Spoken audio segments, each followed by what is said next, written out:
When I look back, I realize my childhood didn't become quiet because I was naturally shy. It became quiet because slowly I learned it felt safer that way. It was the little things, the annoyed look when I asked one more question, the laugh when I got too excited, the "don't be so sensitive" comment when I cried. None of it seemed serious, but over time it taught me something, that my feelings were inconvenient, that my voice frustrated people, that being myself made things harder. So I softened my steps, lowered my voice, and stayed small. And maybe, without noticing, you did too. Child psychologists say, kids don't naturally become quiet, they adapt. When a child senses that their feelings are too much, or their needs are inconvenient, the brain starts choosing silence as a form of safety. Dr. Dan Siegel calls this protective withdrawal, a tiny survival move that becomes automatic. And we learned it young. We learned that staying quiet kept the peace. We learned that not asking for attention meant no one would roll their eyes. We learned that hiding our feelings got us into less trouble than showing them. And slowly, without meaning to, we built a silent childhood. And here's the part most introverts never say out loud. We didn't grow quiet because we loved the silence. We grew quiet because we were scared of the noise that came after our voice. The criticism, the judgment, the embarrassment. Even today, that shows up in ways people don't see. The tight throat when we want to speak, the overthinking before we text back, the habit of rehearsing simple sentences in our head. It's not shyness, it's memory. Old emotional rules still living inside an adult body. But understanding this changes everything, because it means your quietness wasn't a flaw and it wasn't a failure. It was your younger self protecting you the only way they knew how. And maybe now, as you're healing, learning, growing, you're finally ready to meet the version of you that existed before silence became your armor. As we grew a little older, something strange happened. Silence stopped feeling like a moment and started feeling like a habit. Maybe you didn't notice it at first. I didn't either, but looking back, the pattern is obvious. We became quiet not because we lacked thoughts, but because we learned the world responded better when we kept them to ourselves. Psychologists call this adaptive coping, when a child changes who they are to stay safe. Dr. Bruce Perry explains that a child's brain is wired for survival first, authenticity second. So if speaking up brought embarrassment or showing emotion brought shame, our nervous system remembered that. It stored those moments like little warning signs. Careful here, watch what you say, don't show too much. And without knowing it, we began living inside those warnings. Maybe you remember this too, the way you'd rehearse what you wanted to say before actually saying it, or how you'd swallow your excitement so no one would tease you, or how you'd pause before answering a question, not because you didn't know the answer, but because you were scanning the room, checking, is it safe to speak right now? That's not shyness. That's conditioning. And the world, without meaning to, reinforces this conditioning. Quiet kids are praised for being easy. Teachers like students who don't interrupt. Parents appreciate children who don't cause trouble. But inside, that good behavior often hides something painful. A child learning that their needs, feelings, and voice don't deserve space. When we're young, we don't know how to question, that we just absorb it. What's heartbreaking is that many of us grew up thinking our silence was a personality trait, like being introverted was something we were born with. But for a lot of us, introversion wasn't our starting point. It was our shelter. It was emotional armor. It was the safest place to put the parts of us that weren't welcomed. Dr. Kristen Neff, who studies self-compassion, says something powerful. Children never choose to disconnect. They only learn to disconnect when they don't feel emotionally held. And that's exactly what happened. When no one slowed down to understand us, we learned to speed up our self-protection. When no one asked, "What are you feeling?" we learned to stop asking ourselves too. So we turned inward. We built an entire world inside our heads, one where we could think freely, dream loudly, express honestly. Our imagination became the home where our real voice lived, and that inner world grew rich, deep, and full of meaning. But the outside world only saw the quiet, the distance, the stillness. They labeled it introversion. They never saw the truth. Our silence had a story. And maybe that's why listening to something like this feels strangely familiar. Because even now, as adults, parts of us still live by those old childhood rules. We hesitate before texting someone first. We replay conversations, worried we said too much. We shrink a little when someone raises their voice. Not because we're weak, but because our bodies remember what it felt like to be small. But here's the thing we rarely hear. Nothing about this makes you broken. It makes you human. It makes you someone who adapted the best way you knew how. And maybe, for the first time, you're starting to see that the silence you grew up with wasn't a flaw. It was a story. A story that shaped you, but doesn't have to limit you. There comes a point, quiet, almost unnoticeable, when silence stops being something we do and becomes something we are. It doesn't happen overnight. It slowly settles in until one day people call us the calm one or the quiet one, as if that's all we've ever been. And maybe we nod along, but deep down we know the truth. We weren't born this way. This silence was something we learned. As kids, we figured out pretty quickly that shrinking ourselves kept us out of trouble. A raised eyebrow, a tired sigh, someone laughing at the wrong time. Those tiny things taught us to hide parts of ourselves. We started holding back our excitement, filtering our thoughts, softening our feelings. Not because we didn't want to express them, but because it felt safer not to. Psychologists call this self-silencing the habit of pushing down our needs to avoid conflict, judgment, or disappointment. Researcher Dana Jack found that many quiet, easygoing adults were once kids who learned that speaking their truth came with some kind of cost. So we adapted. We stayed small. We let silence do the talking because silence felt like the safer option. And the world unintentionally encouraged it. Teachers praised us for being well-behaved. Parents appreciated that we didn't argue. Friends liked that we were chill.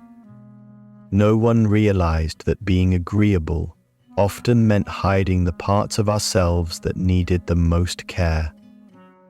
What looked like calm on the outside was sometimes just fear wearing a polite smile. Over time, silence became our default. We started overthinking before speaking. We checked people's expressions before sharing a thought. We made ourselves easy to be around, even when it cost us pieces of who we were. It's not that we didn't have words. It's that our body learned to ask, "Is it safe?" long before we ever opened our mouth. And after years of living like this, we began to believe the mask. We said things like, "I've always been like this," even though somewhere inside, there's a faint memory of a louder, freer version of us. A version who didn't rehearse every sentence. A version who didn't apologize for feeling. That child isn't gone, just buried under years of staying small. So maybe that's why this feels familiar. Because silence, for many of us, isn't just personality, it's a story. A story built from moments we survived. A story that protected us when we were young, but now feels too tight, too limiting. And the gentle truth is, we don't have to stay defined by it forever. We can keep what helped us and release what no longer fits. Quiet doesn't have to mean hidden. It can simply mean healing. There are things quiet kids carry into adulthood that they rarely say out loud. not because they don't have the words, but because speaking those truths still feels risky. One of them is this: I'm not quiet because I don't care. I'm quiet because I care too much. People often mistake introversion for disinterest, when in reality many of us are deeply tuned in. We notice everything: the shift in someone's tone, the slight tension in the room, the way someone forces a smile. We don't miss these things, we just don't always know how to respond without feeling exposed. Another truth we rarely admit is that social interactions often feel heavier for us, not because we dislike people, but because we overthink every step. We replay conversations, analyze what we should have said, and worry we came across the wrong way. It's not insecurity, it's habit. When you grow up in an environment where one wrong word creates discomfort, your brain learns to scan for danger even in harmless moments. Dr. Elaine Aron, who studies highly sensitive people, explains that some brains process social cues more deeply, which makes us cautious, not cold. And maybe you know this one well: the fear of being misunderstood. Many introverts hold back not because they don't have opinions, but because past experiences taught them that explaining themselves is exhausting. So we become selective. We speak only when something truly matters. We save our real thoughts for safe people, the ones who don't rush us, interrupt us, or make us feel dramatic for having emotions. There's also the quiet loneliness we don't talk about, the kind that shows up even when we're surrounded by people. We're observant, reflective, thoughtful, but that doesn't mean we don't crave connection. We do, deeply. But connection built on surface-level conversation feels draining. Small talk exhausts us, not because we're antisocial, but because we long for something real, something honest, something where we don't have to pretend our heart isn't racing when we open up. Another thing introverts rarely admit: we often hide our strengths. We downplay our ideas, we step back so others can step forward. Not because we think we're inferior, but because we've been conditioned to think our presence takes up too much space. The truth is, many of the most thoughtful insights come from quiet minds. We just rarely give ourselves permission to share them. We also carry an exhaustion that's hard to explain. Not physical tiredness, but the fatigue of constantly managing how we exist around others. The emotional labor of staying composed. The mental effort of holding back reactions. The inner pressure to not inconvenience anyone. Sometimes we withdraw not because we want distance, but because silence is the only place we don't have to perform. And maybe the deepest truth of all is this: beneath the quiet, there is someone who wants to be seen. Not loudly, not dramatically, just honestly. Someone who wants to speak without rehearsing, laugh without shrinking, feel without apologizing. Someone who doesn't want to stay hidden forever. And the fact that you're listening to something like this might mean you're ready, slowly, gently, to show a little more of who you actually are. Not the silent version the world trained you to be, but the real you waiting underneath. When you grow up learning to stay quiet, the silence doesn't just stay in childhood, it slowly follows you into adult life, not in dramatic ways, but in small, subtle patterns you barely notice until someone points them out. You catch yourself holding your tongue, overthinking before you speak, or choosing to stay quiet even when something inside you wants to be heard. And it's not because you prefer silence, it's because silence once kept you safe. One of the quietest costs is how easily we doubt ourselves. When you spend your childhood being misunderstood or brushed off, you start questioning your own feelings. You wonder if you're overreacting, if your needs are too much, if maybe you should just keep everything inside. So, even as an adult, you might hesitate to ask for clarity, share a concern, or express a need, not because you don't know what you feel, but because you learned early that your feelings weren't always welcome. There's also the tiredness, the kind that doesn't come from lack of sleep, but from carrying everything alone. When you've spent years holding in words, swallowing emotions, smoothing things over, it wears you down. You look calm on the outside, but inside you're constantly managing yourself, keeping things steady, trying not to be a burden. That kind of quiet effort is exhausting, even if no one else sees it. Relationships can get complicated too. Growing up silent often teaches you to take care of others instead of letting others take care of you. You become the listener, the supporter, the strong one, even when you don't feel strong. It's easy to end up with people who take more than they give, simply because you're used to being the one who adjusts. And without meaning to, you can disappear in your own relationships, present, helpful, but rarely truly seen. Another cost is how uncomfortable it can feel to be noticed. Opportunities that require speaking up, sharing an idea, showing your talent, taking a lead, might make your heart race in ways that don't make sense to you now, but they make perfect sense to the child you once were. The body remembers the times when speaking led to embarrassment or judgment, so it reacts even when the present is safe. It's not fear of failure, it's fear of being exposed. And maybe the softest, saddest cost is how easy it is to lose touch with who you really are. When you've spent years tuning into everyone else, their moods, their needs, their expectations, you forget your own. You might struggle to say what you want, not because you're indecisive, but because no one ever asked you when you were young. It's hard to know yourself when you were taught to disappear. But none of these patterns mean something is wrong with you. They simply mean you adapted in the best way you could. You protected yourself with silence because silence worked. And now, as an adult, you're finally noticing the weight of what you've been carrying. That awareness isn't failure, it's the beginning of healing.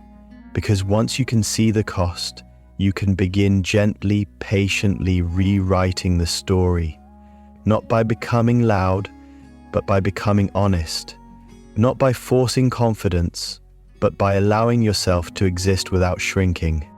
I think healing begins in the smallest moments, not with a big realization, but with that quiet second when you finally admit to yourself, I didn't stay silent because I wanted to. I stayed silent because I had to. There's something tender about acknowledging that truth. It's like touching an old bruise you didn't realize was still there.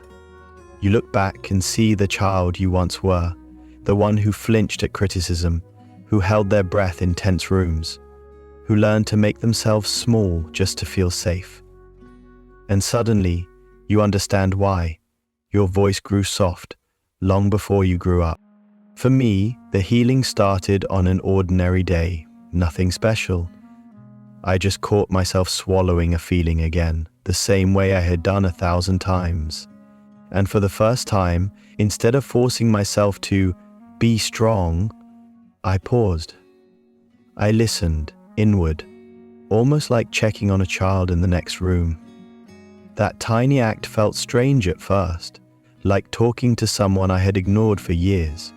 But something inside me responded, gently, shyly, almost as if it had been waiting. There's this quiet moment in healing when you say something small out loud.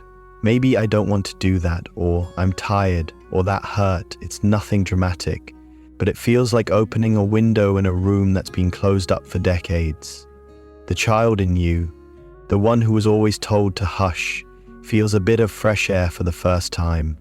And your body, which once froze whenever you tried to speak, starts learning something new. The world doesn't collapse when you tell the truth. Sometimes healing sounds like a conversation, not with others, but with the younger version of you. I found myself doing that on nights when everything felt too heavy. I'd picture the small, scared version of me and say what no adult ever said back then. You're okay. I'm here now. You don't have to handle everything alone. It didn't fix me overnight, but it softened something inside, like thawing ice. You start realizing you don't need to earn kindness, especially from yourself. What surprised me most was how healing often arrives through other people, not in big breakthroughs, but in quiet moments of feeling safe. When someone listens without interrupting, when someone looks at you with warmth instead of frustration, when someone says, "Take your time," and actually means it. Those moments feel almost unfamiliar at first. You don't fully trust them, but slowly, very slowly, you start letting yourself lean into them, even if just for a breath. And then something beautiful happens. The parts of you that went silent begin to return. Maybe you laugh too loudly one day. Maybe you say something honest without rehearsing it. Maybe you feel a spark of the child you were before life taught you to hide. And it doesn't feel dramatic, it feels simple, natural, like remembering a song you used to love before you forgot it. Healing the silent child isn't about becoming loud or fearless. It's about letting yourself be here fully, gently, without folding into the smallest version of yourself. It's about noticing that you no longer need the armor that once protected you, and one day, without even realizing when it happened, you look around and realize you're not hiding anymore. You're not disappearing. You're present, soft, and whole, speaking, not to impress the world, but because your voice finally feels like it belongs to you again. In the end, maybe healing isn't about becoming louder, just becoming a little more honest with yourself. And if something in this story felt like a piece of your own, take it as a sign that you're not walking this journey alone. If you want more gentle reminders like this, you're welcome to stay, to listen, to grow with us. No pressure, just a quiet space for quiet hearts, finding their voices again, one small moment at a time.